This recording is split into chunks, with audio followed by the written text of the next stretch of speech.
Oh yeah, Diddy got a podcast. All right, before we get into today's episode as it pertains to the red flags and the biggest revelations from yesterday's day 2 preliminary hearing for Tyler Robinson, the individual accused of taking out Charlie Kirk, I want to state or reiterate for those of you that may have forgotten that I'm about 70-30 on the theory that Charlie Kirk is alive. I understand that many of you all believe that Charlie Kirk is deceased, and most of you are under the impression that he was betrayed by Turning Point USA and TPUSA's affiliates. You have very good reason to believe it. I am not here to argue with you all. However, there's a lot of things that I still have not heard answered as of yet. We've seen Mikey McCoy turn around in record timing. We've seen Blake Neffy run off into the distance. We saw Terrell Farnsworth walk off and start recording himself. He didn't seem scared. But then there's new videos, because if it was just that, you all would say, yeah, that's because they were potentially in on it. They had foreknowledge. They set up Charlie Kirk. Well, there's other things that make it a little bit more likely that instead of it being an inside job, excluding Charlie Kirk, he may have been in on it. And I know a lot of you all won't like to hear that. So, for example, somebody's going to have to explain to me Brian Harpo's behavior. When the shot rang out, as you can see here, he turns around as if he's in rehearsal, like he's already rehearsed this. He knew where to go. He didn't seem shocked. It's like he knew what happened and he knew where to go immediately after the sound or the shot or whatever that bang sound was rang out. But it gets worse, because if it was just that, you would say, well, that's because, like I've explained to you, they set him up. His security was in on it. Well, somebody's going to have to explain to me how the shot rang out and the cameramen knew where to go. They didn't duck. They didn't run. They weren't confused. They weren't trying to figure out. It's not like they were scared that there was another active shooter. They immediately turned around and started filming people. How do you know to do that? Why aren't you afraid for your life? This thing to me looks like theater. It looks like rehearsal. It looks rehearsed. It looks like something out of a movie scene. I also want to start off this video by showing you all a video from Isaac Pappy, the individual who was once in Hollywood, right, that went off the rails. And by went off the rails, I just mean he started exposing a lot of people and a lot of things that take place in Hollywood. And he even stated himself that he is not suicidal, yet he ended up unaliving himself shortly after the video came out of him exposing so many things in Hollywood. Why is this relevant? Because there is video footage that has resurfaced of Isaac Pappy calling Jack Posobiec, of all people, among many others as well, quote, bad people who are evil and unregistered foreign agents. Jack Posobiec, Gabe Hoffman, Mike Cernovich, Laura Loomer. Gabe Hoffman is running ops on people. He is a bad guy, dudes. I look like I've seen a ghost. Yeah, I have. And someone that was very close to me, I'm pretty sure they were just there to infiltrate me. These are really bad people, and I'm beyond pissed. I don't even know how to describe the feeling inside of me. It's bad. It's bad, guys. These people are bad. They tried to set someone up that you know and love. They're evil. These people are evil. These people are evil. They're unregistered foreign agents. This is important because, as I've been stating for a while, who chose the individuals to work around Charlie Kirk? I know that Charlie Kirk has been made out to be the biggest victim out of all of this, but if you look at the people that was around Charlie Kirk, the red flags just continue to stack up, and you have to ask, where did these people come from? Who chose to hire them? And why do all these people have military and intelligence backgrounds? Jack Posobiec is another one of those individuals. Nobody finds that suspicious? But let's get into the first piece of evidence from yesterday's pretrial hearing. And that is that the leading agent, I believe his last name is Hull, claimed to have had no idea about the crime scene being paved over.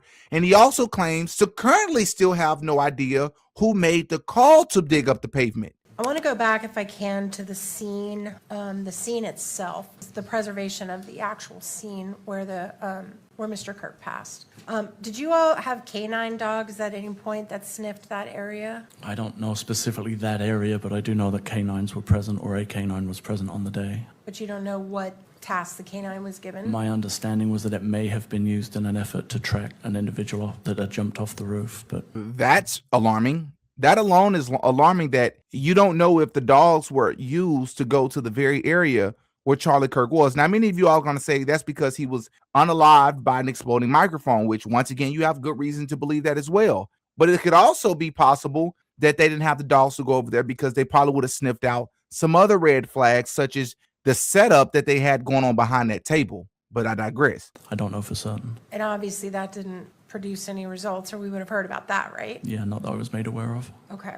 Do you know when the tent and the stuff was actually removed from the scene? I don't. I would imagine it had been at least a couple of days, if not longer than that, before anything was removed from the scene. You didn't have to give permission to remove the tent? Me, personally? Right. No. So you're not sure when it was removed? No.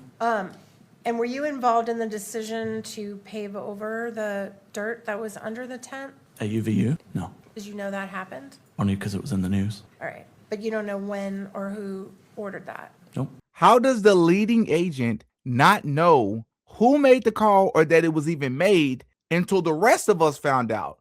Maybe because this decision came a little bit above his pay grade. Not to mention, it has also been confirmed with photo evidence from the excavation that they did in fact dig up 10 inches of gravel where Charlie was sitting before paving it over. Look at these photos. It's one thing to cover up the crime scene. One could argue that this could be normal after a certain amount of days, however, whatever. But it's a completely different thing when you decide to dig up 10 inches of gravel before you even paved over it, which communicates to me that there is something that you're clearly trying to hide and you don't want anyone to ever recover it. There's also a video that surfaced that shows that the barricades have officially been removed from the area on UVU campus where Charlie was sitting. So now the public has access to that area, which my understanding for months they did not, but a guy went out there and recorded, and you can now see the area where Charlie was currently sitting, and they've completely reconstructed the area. I also want to remind everybody that the first witness from day one of the preliminary hearing testified that he could not identify Tyler Robinson other than being someone that, quote, wasn't fat. And he also claimed that the person was holding something that appeared to be a black object, but couldn't confirm if it was a gun or not. The reason why this is important is because it was also revealed yesterday during day two's preliminary hearing that the person that they are alleging to be Tyler Robinson allegedly interacted with someone from TPUSA earlier that morning when this person that is supposedly Tyler Robinson came to sort of scope out the campus. Who is that? I believe that's Tyler Robinson. Right. And where does he go from there?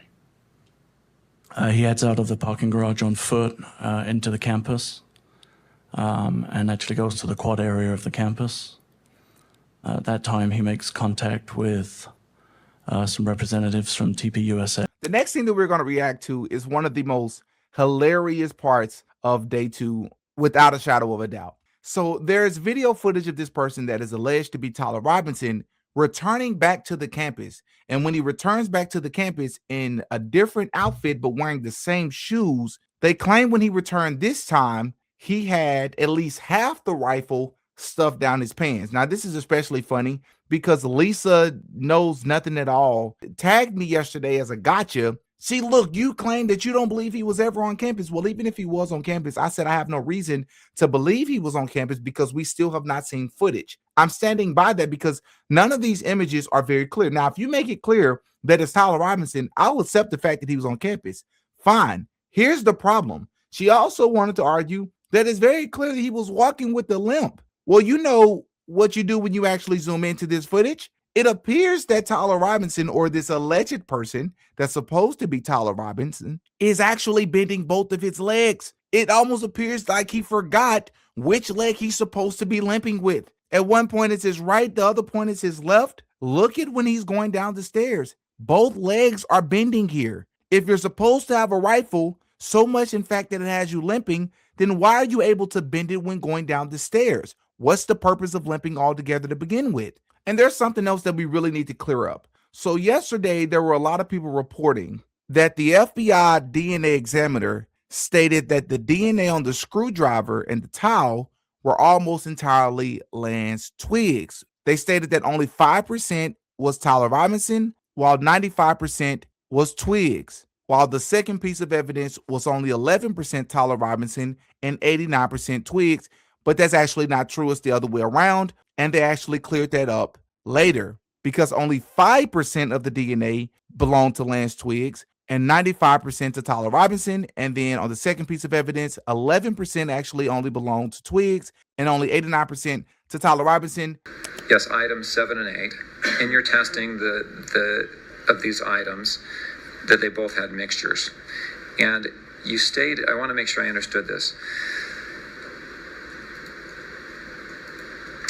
You stated, I believe, that the minor contributor was less than 20%, and that it was actually 5%. The ratio was 5% to 95%. For one of the samples, yes. Do you remember that? Yes. Does that mean the 5% was from Twigs, and the 95%, that 95% is assumed from the the Robinson? When I calculate the statistic, Twiggs' DNA profile aligned with the 5% contributor, and Mr. Robinson's DNA profile aligned better with the 95% contributor. Okay. Same question with regard to 8. I think you said the ratio is 11% from the minor and 89% from the major. Is that Twiggs being the 11% and Robinson being the 89%? Yes, Twiggs better aligned with that 11% contributor, and Mr. Robinson better aligned with that 79% contributor. But this doesn't even matter anyways, because what's most important is that both of these individuals' DNA are on both the screwdriver, and we're going to get to the screwdriver in just a moment because there's some conflicting evidence with that, or some conflicting reporting with that, but both of their DNA is on both the screwdriver and the towel, which I think is great news for the defense, because that's probable cause right there that someone else could have been responsible. But this is important as well, because on September the 11th, CNN actually originally reported that the screwdriver was found near the rifle. All right. Then on September the 15th, Kash Patel went on national TV and changed the story, saying it was found on the roof and that it had Tyler Robinson's DNA, thus linking him to the alleged crime scene. Shout out to Sam Parker for finding this footage. We flexed all resources the FBI had and surged multiple air assets as soon as this shooting occurred. We were cycling in agents, evidence response technicians, hostage rescue technicians, and special operators in and out of Utah, cycling evidence back and forth on these FBI planes as soon as we could so that there was no delay. And what we did, once I got there, along with the deputy on the ground around 5 p.m. local on September 11th, was walk the entire crime scene, including the foots the suspect himself took. And what we learned was there was evidence, DNA evidence, that could be collected and had been collected, including a screwdriver that was found on the rooftop. Also, we went over to the scene in the wooded area where the firearm was discarded, and the firearm had a towel wrapped around it. It's important. I'll get back to that later. I even walked into the wooded area in the ravine, so I knew from my investigative experience what I could bring to the table and what decisions I needed to make. And having the support of President Trump and the full support of the White House was what we needed for these resources to happen. And I can report today that the DNA hits from the towel that was wrapped around the firearm and the DNA on the screwdriver are positively processed for the suspect in custody. Because then on September the 16th, neither the indictment of Tyler Robinson, the charging document, nor the affidavit of probable cause mentioned the screwdriver. The only piece of evidence that could even allegedly connect Tyler to the crime scene was literally left out of all of the documents. And then don't forget, just 2 days ago on Monday, we found out that Officer Bagley, the first witness that the prosecution called, took 21 minutes to get to the Losey Center roof, and that his body cam footage conveniently died right before he got on the roof to find this supposed screwdriver. Not to mention that on this supposed roof, he was accompanied by some unidentified man in civilian clothes with a badge that we don't know who he was, what his name was, or what agency he worked for. Not suspicious at all. And to make it even worse, there was no police chatter of the original roof search mentioning anything about a screwdriver. But this is where things get even more weird, because one of the officers admits that the car said to belong to Tyler Robinson on Ring camera was reported to be driven by a bald man with 3 other people in the car the day of the Charlie Kirk's pow-powing. And what about that video? Why was this particular video significant to you, or why do you think it was related to this case?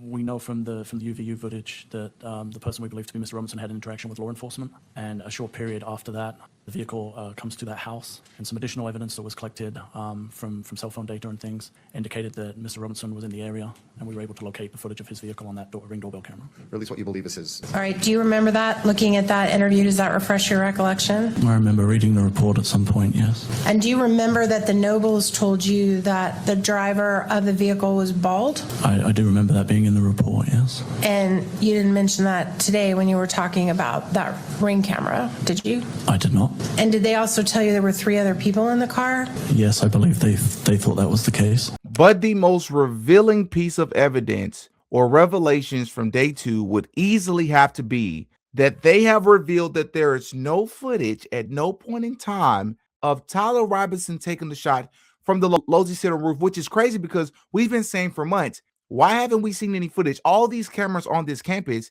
somebody should have leaked something from some angle somewhere, which, as an aside, I still find it weird that we have not seen very much of any cell phone footage from the students that were there, either of Charlie Kirk actually getting pow-powed or of Tyler Robinson. Has nobody found that a bit odd? Footage of the alleged shooting. There is not, Judge. Okay, I just wanted to clarify that. Ms. Nestor, given that additional information and anything further from defense. No, but I think I'd like to be crystal clear. You asked if there's any portion of this video that captures, and I believe you asked of the actual shooting.